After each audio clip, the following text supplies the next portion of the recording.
오늘 우리에게 주시는 하나님의 말씀은 요엘 12장 12절에서 17절까지의 말씀입니다.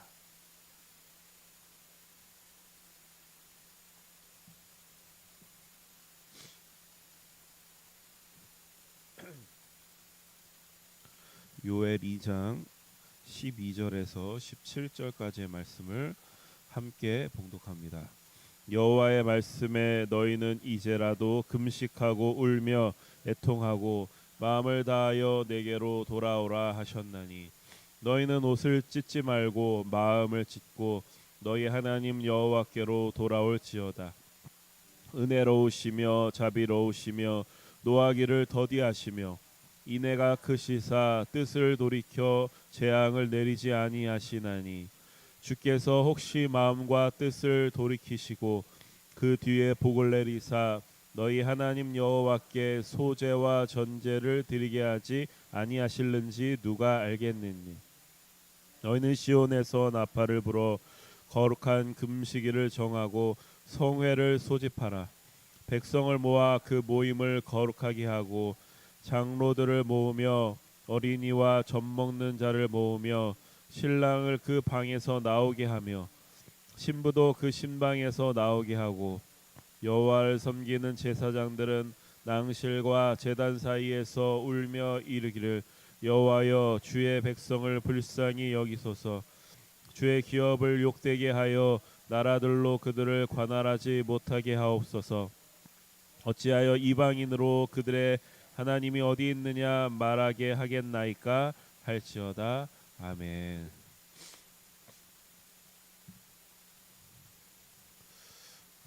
우리가 이런 요엘과 같은 예언서들을 읽다 보면은 마치 하나님이 바늘로 찔러도 피 한 방울 안 나올 것 같은 어떤 냉혹한 재판관처럼 느껴질 때가 있습니다.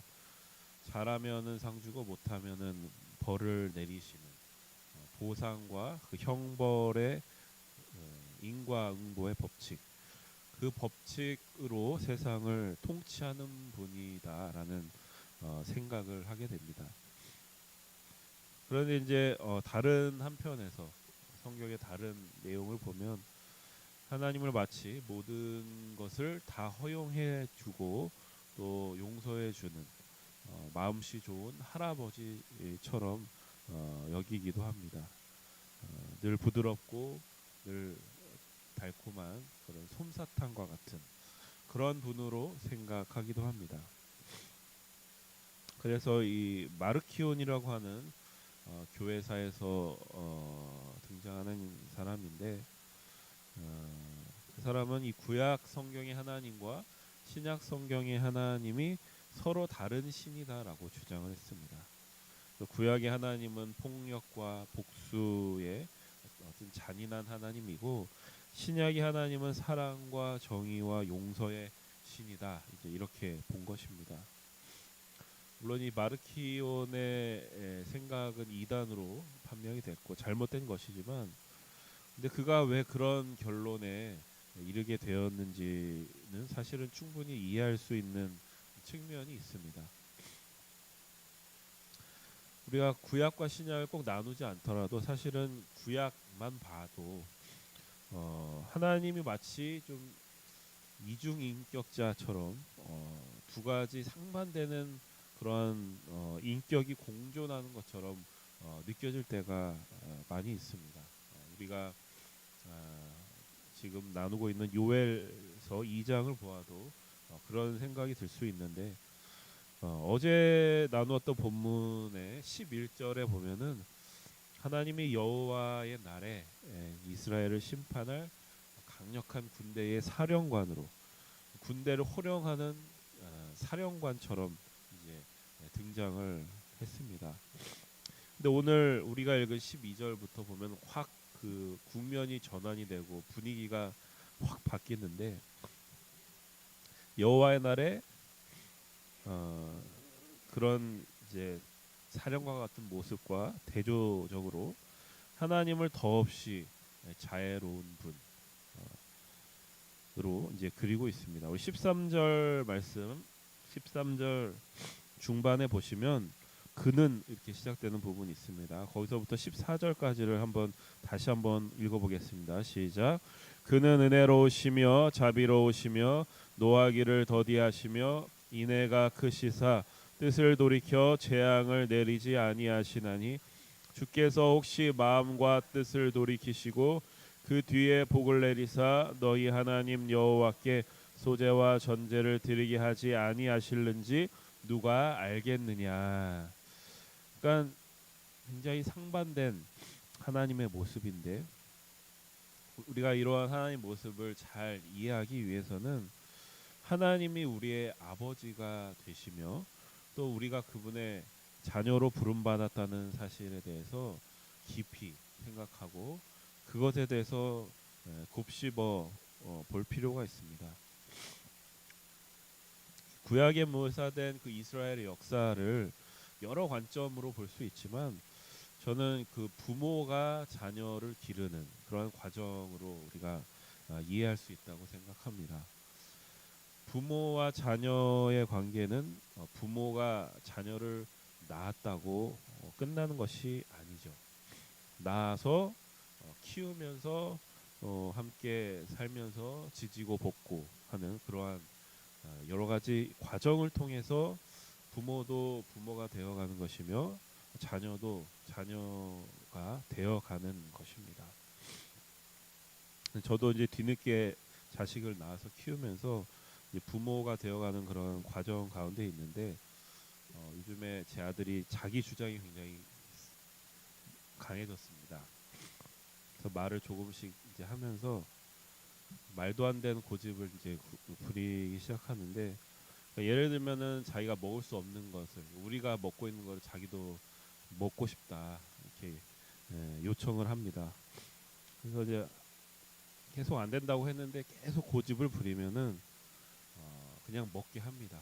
생명에 위협이 되지 않으면 먹게 하는데 먹자마자 이제 너무 맵거나 짜니까 이제 얼굴을 찌푸리면서 바로 뱉어냅니다. 그러니까 생명에 위협이 되는 일이 아니라면 사실은 직접 경험해 보아야 알 수 있는 그런 일들도 있는 것입니다. 근데 이제 어떤 부모도 그런 자식을 보면서 자식이 자신의 그 잘못된 행위에 대한 합당한 대가를 치렀다 이제 그런 생각을 하면서 거기 그런 자식의 모습을 보면서 만족해할 부모는 없을 것입니다. 그러니까 부모는 자식이 그러한 경험을 통해서 무언가 배우기를 원하고 이전보다 더 성장하기를 원하는 그런 마음이 있다는 것이죠. 하나님이 때때로 우리에게 재앙을 허락하시고 또 우리를 징계하시는 이유, 그 이유도 이제 우리가 그러한 맥락 속에서 생각해 볼 수 있습니다. 하나님은 뭐 기계적으로 어떤 형벌을 내리시는 게 아니라 네가 이거 했으니까 이거 받는 게 당연해 이런 게 아니라 자기가 스스로 선택한 그 일에 대한 결과를 보게 하시는 겁니다. 궁극적으로는 그러한 경험을 통해서 자기 자신에 대해서 알고 또 하나님에 대해서 더 배우기를 원하는 것이죠. 탕자의 비유에서 둘째 아들이 이제 바로 그런 경험을 한 것입니다. 둘째 아들은 아버지의 재산을 미리 받아서 아버지의 곁을 떠나서 허랑방탕하게 낭비하는 인생을 살아갑니다. 그러다 이제 흉년이 들고 어느 순간 이제 수중에 가진 것도 없고 하니까 깨닫게 되죠. 세상은 냉정하고 또 나는 참 가난하구나. 나 자신은 참 가난하구나. 그리고 동시에 아버지와 함께 아버지의 집에서 살아갔던 게 얼마나 좋은 일이었는지를, 얼마나 가치 있는 일이었는지를 이제 깨닫게 되는 것입니다. 그러니까 요엘은 오늘 본문을 통해서 이스라엘에게 회개를 요청하고 있습니다.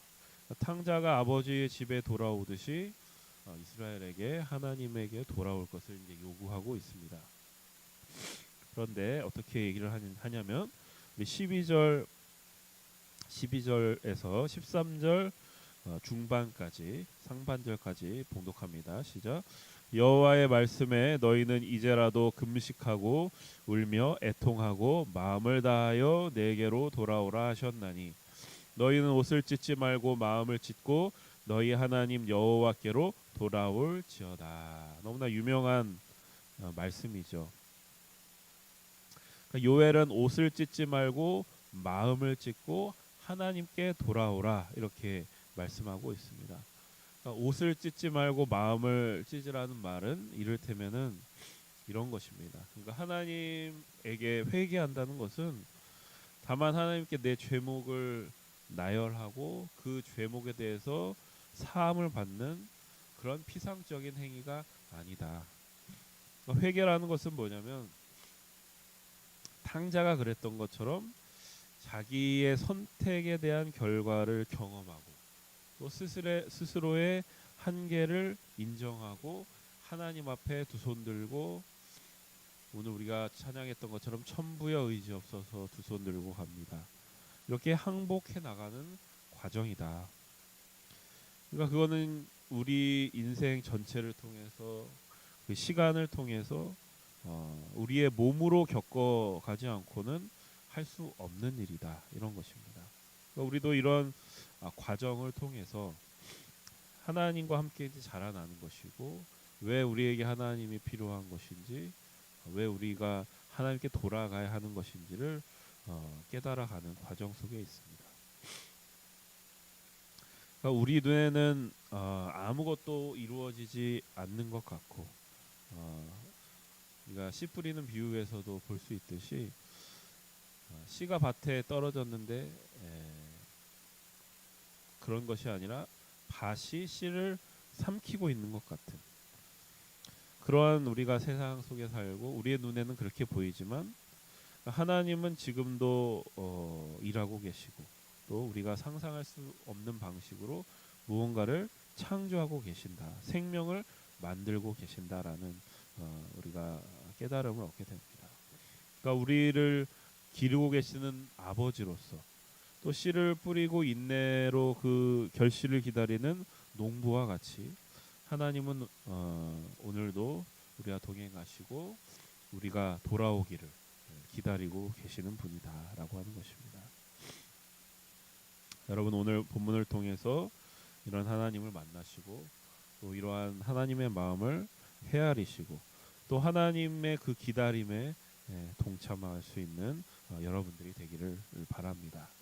그 은혜로우시고 그 자비로우신 하나님, 우리를 기르시는 그 하나님을 의지하면서 오늘 하루 여러분들이 하나님이 여러분들에게 보내신 그 자리를 지키시고 자리에서 충성을 다하시는 여러분들의 복된 인생이 되시기를 주님의 이름으로 축복합니다. 기도하겠습니다. 하나님 아버지 크신 은혜에 감사드립니다. 요엘 선지자의 말씀을 통하여서 하나님에 대해서 더 알게 하시니 감사합니다. 옷을 찢지 말고 마음을 찢고 하나님 앞에 나와라 하나님께 돌아오라 라고 하는 요엘 선지자의 말씀을 우리가 가슴에 새기고 오늘도 그 하나님 일에 동참하여 하나님과 늘 가까워지고 하나님과 동행하고 또 하나가 될 수 있는 연합할 수 있는 그러한 하루가 되게 하여 주옵소서. 예수님의 이름으로 기도드립니다. 아멘. 함께 합심해서 기도하겠습니다. 하나님의 말씀을 기준 삼고 성령의 능력을 의지하게 하소서. 거룩한 습관을 형성하여 균형 있는 성장을 이루게 하소서. 다음 세대에게 하나님 나라 복음을 전수하게 하소서. 질병, 전쟁, 자연재해, 가난, 억압으로 고통당하는 사람들을 치유하여 주소서. 창조 질서 회복을 위해 힘쓰게 하소서. 하나님 이름이 거룩히 여김을 받고 하나님 나라가 이곳에 임하며 하나님의 뜻이 이 땅 위에 이루어지게 하소서. 이 기도 제목 가지고 함께 합심하여 기도하겠습니다.